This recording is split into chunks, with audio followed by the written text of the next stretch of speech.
Hello, my friends, and welcome back to the campfire. This is Welcome to Oregon Live. Now, I should probably address the delay, as I did announce that this project was going to get off the ground for the 2 year anniversary back in June, and unfortunately, things happened, and I just kept pushing it back and back and back. Um, you all know me by now. I try to do everything the right way the first time, but that can't always happen. Um, and we all need to learn to not try to make everything perfect the first time. That's what I was trying to do. Um, but tonight I finally just wanted to hit record, rip the band aid off, get it done. As you can tell, this project is going to have more of an improvisational tone. But I wanted to do an intro and all this other stuff. But or not Welcome to Oregon. The influential Oregonians started the same way, where we wanted to have all this stuff, but we also just wanted to hit record. And the biggest thing when doing these projects is to just trust that no matter what you do, the shows are going to evolve. New ideas are always going to come up. You're going to tweak and fine tune things, and you're never, I shouldn't say never, you're usually not going to, you're gonna end up with a very different product than when you first started. So, and this is going to be quite different. This is me doing a video format for this show. Well, not entirely unscripted. Um, so, let me share with you what this particular format of Welcome to Oregon is going to be. As you can tell, we have cool lighting. We still have the campfire music. It's probably going to stay the campfire music because, of course, the charm of the different sounds of the original podcast is to go location to location, which is easy to do when it's non-video. It's kind of easy to say that I'm not in a coffee shop or anything like that. I mean, definitely not around a campfire, but I wanted to still keep the ambiance. So I also kind of enjoyed the idea that this show could have some commentary, if if I wanted or needed to fit it. Don't know if it's going to be every single episode, but I tried doing the Patreon content and tried doing like behind the scenes of that, and I couldn't keep up with it. So this is kind of sort of that. It's kind of a mix of a few things. It's wanting to bring Welcome to Oregon to YouTube, to the network YouTube. It was wanting to remaster, um, and it was wanting to do, kind of the behind the scenes stuff that I wanted to do, and I have a terrible habit of not being able to lock things behind a paywall. So, I mean, it's great for you guys because then that means, things are usually free, but I mean, obviously we want to, um, make money and grow the network. So, um, where's my where's my panhandling sign? And so, um, yeah, there'll be no character intro, as you can tell. This is going to be the character intro. I'm still going to say, hello, my friends, and all that other good stuff.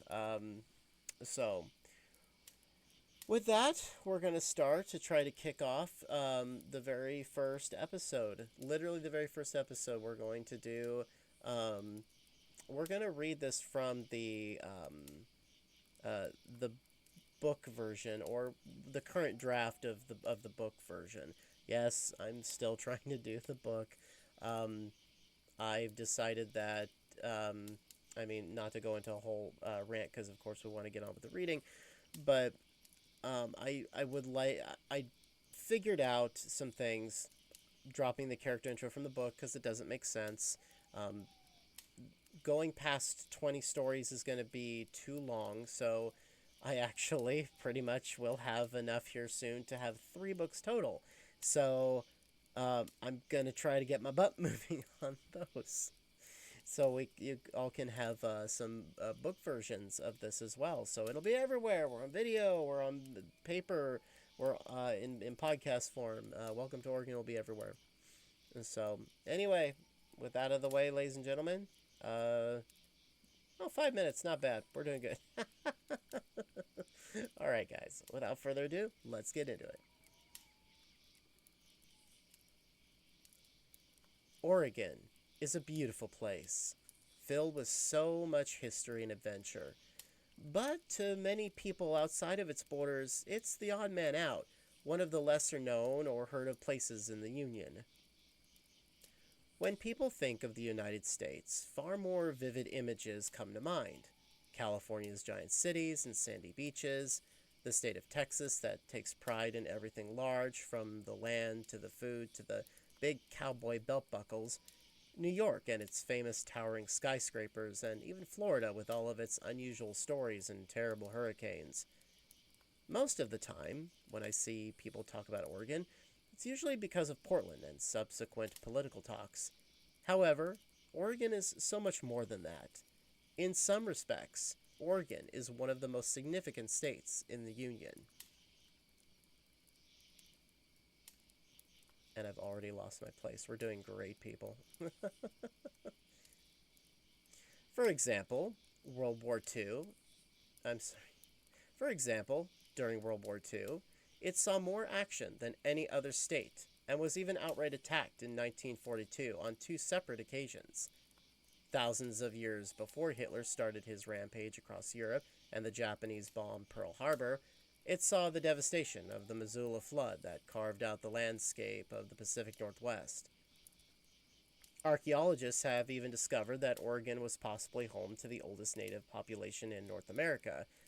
Records of their experiences during the time of the Missoula flood exist, with tribes such as the Umatilla and Kalapuya having told stories of escaping a great flood by retreating to the mountains. If you can imagine such a thing.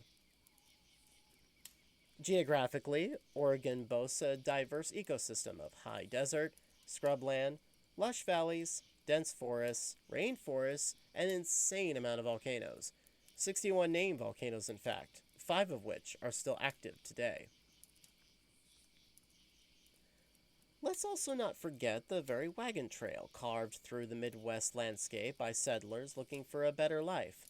After all, the Oregon Trail is not just the name of some cheap Windows game from the 1990s.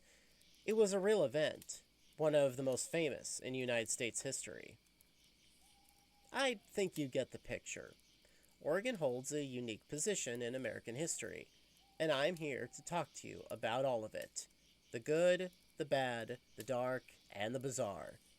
As a lifelong resident of this beautiful state, I want to bring you the stories of places, people, and events that have left their mark on the landscape of Oregon's history, and even the world as a whole.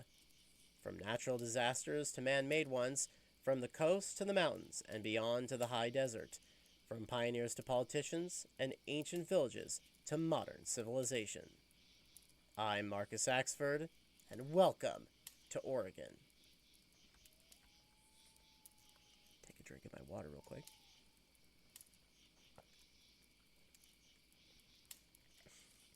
Fun fact, as of recording, I've just recorded episode 52, and I've produced the Floyd Sumner episode of the I.O. So, I've been out here a while, and my mouth is a little dry. All right, let's continue. Located on the west coast of the United States, Oregon was the foothold for aggressive western expansion, mainly from both the British and the newly minted United States government. The origins of the state's name are unknown, though there are a few theories as to its etymology. The earliest conception of the name is from a historical chronicle called, and I'm going to butcher this, Relacion de la Alta y Baja, California, from 1598, where the term orejon, meaning big ear, makes an appearance. As you can probably tell, the term has Spanish roots and was written by Rodrigo Montezuma of New Spain, referring to the Columbia River when Spaniards explored the North American territory that became part of the Viceroyalty of New Spain. Another possible source is simply the Spanish word oregano, referring to the plant that grows plenty in the southern portion of the region. There have also been origins in British, French, and Portuguese. Are you having fun so far? Good, because we have a lot more to cover, starting from the very beginning, although we won't be talking about dinosaurs just yet. The history I want to share with you is a little more recent and more relevant than that. Don't worry though, for those of you who are fans of the movie Jurassic Park and are curious about a prehistoric Oregon, we will get to that in time, I promise. Instead, I want to talk to you about the Clovis people. For thousands of years, Native Americans had dominated the Oregon landscape. At least 16,000 years, in fact. And this is very likely due to those aforementioned first tribes of North America we discussed briefly. For decades, researchers have been looking for clues to answer a very important question. Who were the first natives of North America? I'm not going to pretend I can give you that answer here. In all reality, there is still so much we don't know about our ancient ancestors. What we do know is that at least one group of ancient peoples, known as the Clovis people, migrated from Southeast Asia across a land bridge that was thought to connect Siberia and North America, what is now the Bering Strait between modern-day Russia and Alaska, and has been documented as the direct descendants of 80% of North and South America's living native tribes. Clovis is not their actual name. We will likely never know what the first peoples called themselves. That name comes from the type of tools associated with, from what I can tell, the first recognized site of the first peoples, called Blackwater Locality Number 1, near Clovis, New Mexico. As fascinating as the story of the Clovis people is, I don't want to dig too far into their history, especially with how controversial it still is. Do a Wikipedia search of Clovis culture and you'll see what I mean. In fact, researchers have discovered that the Clovis people aren't even the first to inhabit North America at all. Like I said, our ancient history is messy, and we are still uncovering new clues all the time. And whether you believe in what is known as the Clovis first theory is up to you. However, in terms of Oregon, it is very easy to see, given migration patterns, how early natives made a home here. From here, more than 60 different tribes developed, hundreds of villages dotting different landscapes, and at least 18 different languages were spoken. Unlike the warring peoples of Europe and Asia, the natives of Oregon and the American continents as a whole were not divided by lines on a map, but by landscape. In the case of Oregon, 4 different and distinct regions that varied in terrain, climate, and resources shaped the lives of different communities. The first peoples of Oregon were also made up of 4 different and distinct tribes. The Paiutes, specifically northern Paiute tribes, were nomadic desert-dwelling people, traveling long distances to hunt, gather, and trade, and claimed most of what is now southeastern Oregon, eastern California, and western Nevada, making up the Great Basin. On the coast, specifically from Astoria to Gold Beach, many tribes were thriving off the land. In fact, food was so abundant that the social structures of those tribes were much different from their inland counterparts. Normally, hunter-gatherer cultures are characterized by simple technologies, sparse possessions, and small egalitarian bands, which basically means that everyone was equal and had equal rights and opportunities. On the coastline, it was a much different story. Long before Europeans would come knocking, tribes like Tillamook, Siuslaw, Alsea, Coos, and Umpqua had developed a kind of house society, in which the region's traditional culture had a ruling elite that controlled the rights to corporately held or communal properties. Honestly, it's a fascinating detail and changes our perspective on what we think Native American history is. Just like everywhere else around the world, Our cultures and societies are shaped by the landscape and the opportunities around us that the land provides. From here, we travel inland, where the tribes of the Willamette Valley called home, such as the Santiam, Yamhill, and Paiute.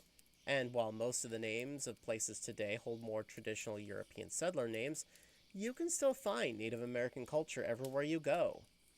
Not so much in the cities and towns, although they do exist, such as Yamhill County, named after the natives that had lived there, but a lot of remnants are in the names of rivers and streams, such as Santiam, Willamette, and Lucky Mute. I grew up just outside of Salem in Monmouth, and honestly, it never occurred to me what the native culture must have been like in this area. Finally, we cut right down the center of the state, the Plateau region, home to the strong trade of the Cayuse, Umatilla, and Walla Walla people, who controlled much of the economic trade route that went to the Great Basin to the south and up north into Canada. Other tribes that called this place home were the Warm Springs people, Wascos, Klamaths, Modocs, Yahuskins, and many others. So, there you have it. Oregon was an incredibly diverse and beautiful landscape filled with all kinds of different people. In fact, according to researchers, it is estimated that the population of natives in Oregon around 1800 was around 50,000 people, although you can imagine that number rapidly declining with Western expansion. As an aside, within 50 years, the population of white settlers was about the same as the native populations before the Oregon Trail. Of course, we will never know what the real numbers are.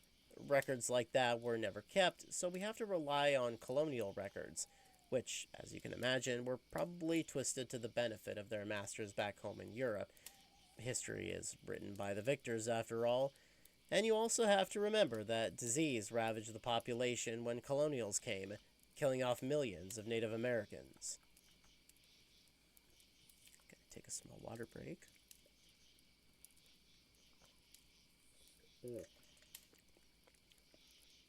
And I better suck it up because now I'm out of water. Fun fact, this last paragraph I actually did quite a snafu.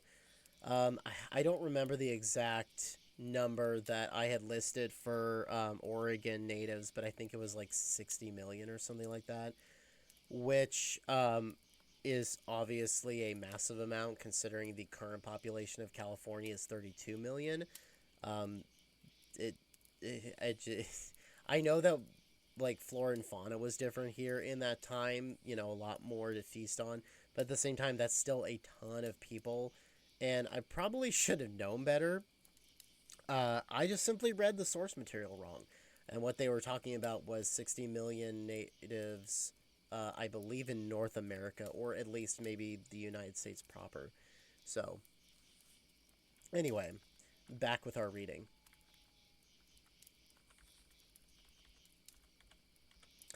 Now, we're going to take a little detour for a moment and talk about Christopher Columbus and other parties that landed on native shores on the East Coast, because I personally find it fascinating and astonishing that the West Coast tribes were left alone far longer than their eastern counterparts, even given the fact that it made sense with Europe being right across the Atlantic. There were still other advanced cultures at the time on the Pacific side. Everyone was always taught in school that Christopher Columbus was the very first explorer to reach the New World, and of course, this has long been debunked. In fact, contrary to what I just said, he never landed in North America at all. Humans have been alive and thriving for hundreds of thousands of years, so it's hard to imagine that one man only discovered the continent recently. Now, when I say discovered, I'm talking about people other than the native inhabitants of the time. So, let's talk about Vikings.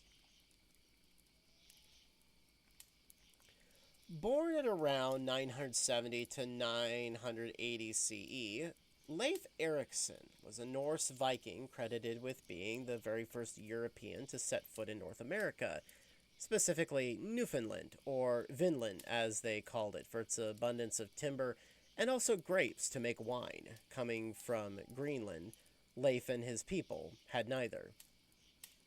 At about the year 1000 CE, 500 years before Christopher Columbus, Leif heard tales about a man called Bjarni Haraldsson, who was blown off course and spotted this land. And of course, seemingly with nothing better else to do, Leif gathered a party and launched an expedition. He eventually found his way to Newfoundland and set up a settlement there. And for about a decade, life was, as I can imagine in a land where you can make endless wine, very pleasant indeed. Eventually, though, the distance from Greenland was too much for travel, and the native competition was starting to heat up. In fact, one source says that the very first encounter the Vikings had with natives was a bloodbath, as you could expect with anything to do with Vikings. 10 natives were found sleeping under their canoes and swiftly butchered, which did not set up great relations with the locals, and even attempts to trade at the time failed. And while eventually Vikings did trade with the natives, they never settled there again. Another source says that one of Leif's brothers, likely Thorvald, captured and killed 8 natives and was attacked on the beach by their ships, which they defended. If that's the case, then his brother likely died during the attack. In any case, native populations made sure the Vikings knew they were not welcome.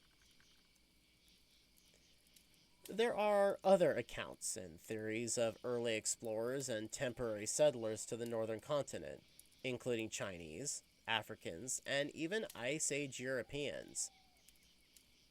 Another fascinating tale is a band of Irish monks led by Saint Brendan, who sailed in an ox-hide boat in the 6th century to discover new lands, and after 7 years returned home to report that they discovered lush lands that experts believe today was, of all places, also Newfoundland. As glorious as these tales are, though, the only ones with any solid proof, and plenty of it, are Leif Erikson and then Christopher Columbus following him 500 years later, although he landed in the Caribbean to the south, not Newfoundland. You see why I wanted to take this little detour through history? It's interesting how all this was happening during the time of the tribes in Oregon. Worlds apart, but it gets even stranger when you take into account how long the East Coast had slowly been swallowed by colonization while the Western coast was largely untouched. The expeditions of Christopher Columbus kicked off European colonization in 1492, starting with Spain, and eventually the British came a century later in the early 1600s. The Mayflower, Roanoke, the Salem witch trials, and even the Revolutionary War. So much more was happening thousands of miles away during this time. Not only was Spain one of the first to see the North American continent before Britain, but it was also the first to see the coastline of Oregon, starting with the first sighting in 1543 by an expedition led by Juan Rodriguez Cabrillo. Over the next roughly 235 years, Spaniards would be the first Europeans to map and chart ocean currents and coastline along Oregon and other parts of the Pacific, as well as routine explorations to the shores. The most famous of these expeditions was led by Juan Jose Perez Hernandez in 1774. Perez being the first European to see Yaquina Head. Another expedition in 1775 was done under Juan Francisco de la Bodega y Quadra, as well as Bruno de Hacita. And if that name sounds familiar, it's because the lighthouse sits on a head north of Florence of the same name. As they traveled back south, they found the mouth of the Columbia River, but were unable to enter it. Eventually, in 1778, the first British explorer, James Cook, would explore the Oregon coast in search of the Northwest Passage, a sea lane that connects the Pacific and Atlantic Oceans via the Arctic Ocean in the north. In the 1780s, many other ships from Britain, America, and other countries followed Cook, looking to engage in the Pacific Northwest's emerging maritime fur trading business. Remember the name James Cook. It will be important here in a little bit. At first glance, the passage doesn't seem to have that much relevance to the history being told here. However, in my research, I realized that it is, in part, because of the search of the Northwest Passage that ships sailed along Oregon's coast at all. Remember good old Christopher Columbus? He started the search back in 1492 in hopes of finding a more direct trade route to Asia, and for centuries after that, many explorers tried and failed to find it. Many died doing so, including the famous loss of the Franklin expedition in 1845, which honestly is hard to believe that particular expedition was so recently undertaken in history. 5 years later, an Irish explorer by the name of Robert McClure went looking for Franklin, and in doing so, he discovered the Northwest Passage. As an interesting side note, Oregon by this time was already established as a territory, and 9 years later it would become a state. But I am getting ahead of myself. In August 1788, American Robert Gray reached the northwest shores and sailed into Tillamook Bay, coming ashore for supplies and becoming the first ever documented outsider to visit the bay.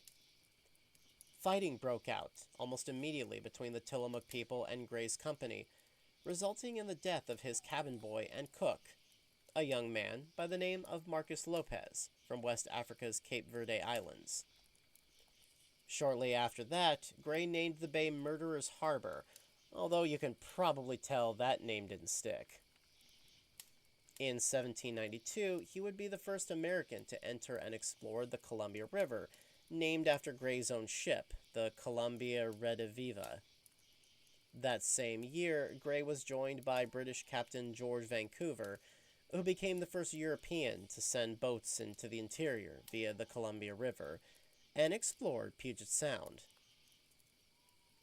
With that came the renaming of many landmarks in the region, most of them named after Vancouver's crew, including Mount Hood, which was originally named Wy'east by local inhabitants.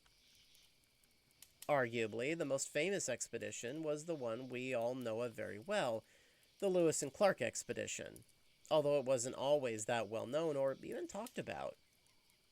In 1803, then President Thomas Jefferson wanted to find a more practical route across the western half of the continent, preferably by waterway. Remember when we talked about the explorations of James Cook? Well, for years, Jefferson had a growing desire and interest to explore the Pacific Northwest. To him, these were largely unknown lands that needed to be claimed for the newly minted American culture. He read several books and accounts from different explorers who had trekked this wild frontier, and reading James Cook's book in particular, A Voyage to the Pacific Ocean, as well as another book by Le Page du Pratz called History of Louisiana, all helped greatly influence his decision to create an expedition. Thus, the Lewis and Clark expedition was created and set off in 1804, and it was by and large successful. Of the estimated 45 members of the expedition, only one, a Sergeant Charles Floyd, died early on due to acute appendicitis. I don't want to go into too much detail here because the Lewis and Clark expedition deserves its own spotlight. However, I will say that November 24th, 1805 marks the beginning of the very first permanent settlement of not just Oregon's history, but of the entire West Coast.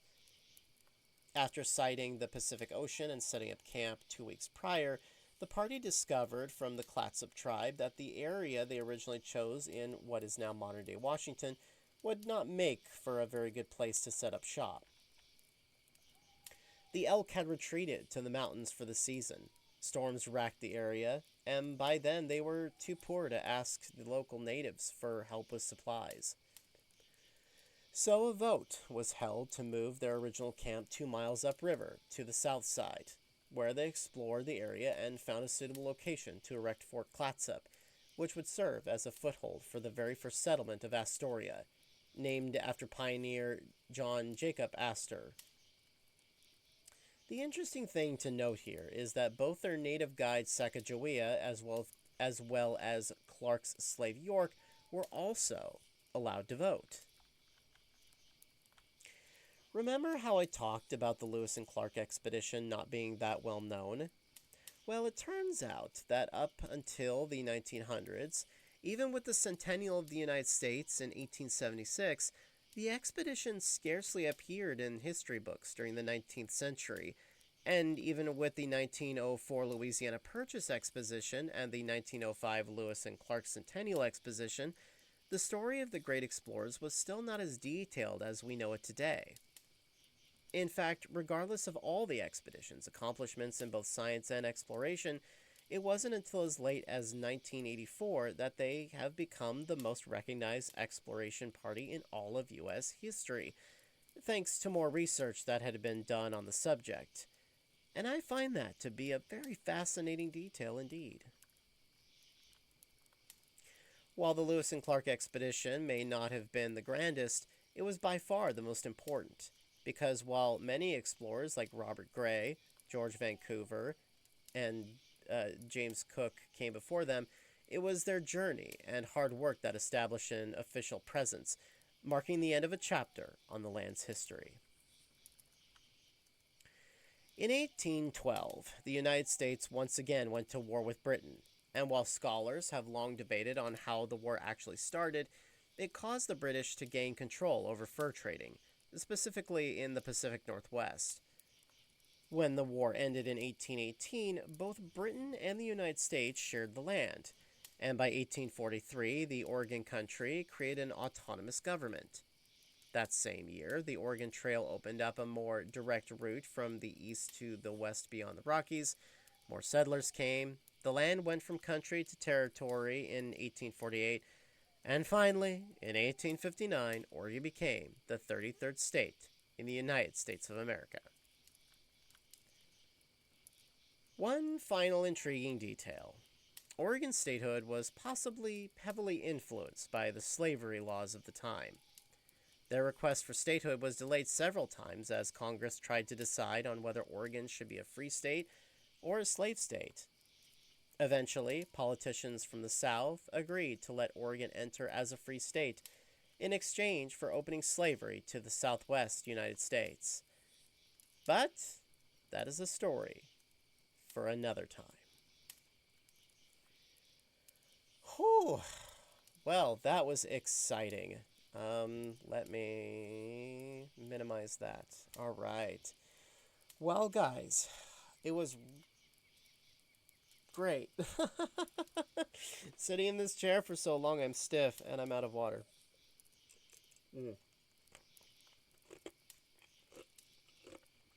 Sorry. I don't mean to chew ice into the mic. Anyway. Well, gang, I really hope that you all enjoyed this.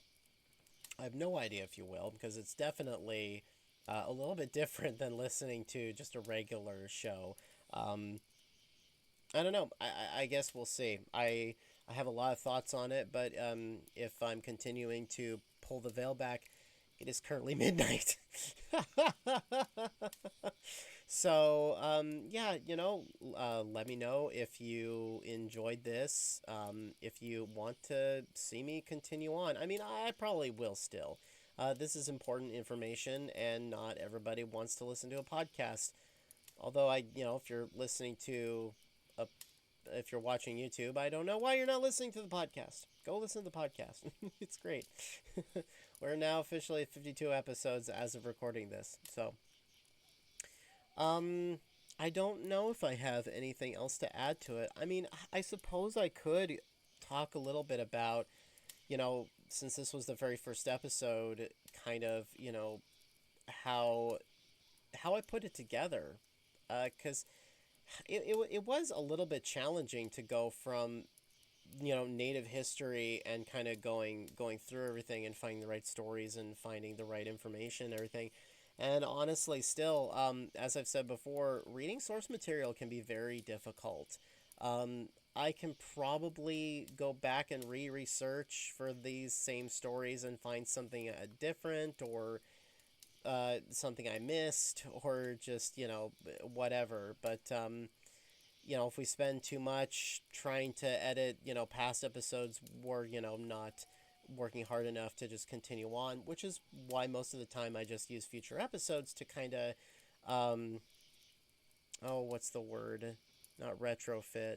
Um, but basically, fix the information before. So, yeah, I hope you guys enjoy the raw, unedited version of the show. It's interesting to do, and I know I'm already babbling and should just end it. Alrighty, guys. Hopefully the next one will be a little bit better. So, thanks for watching, and we'll see you soon, my friends. Stay safe.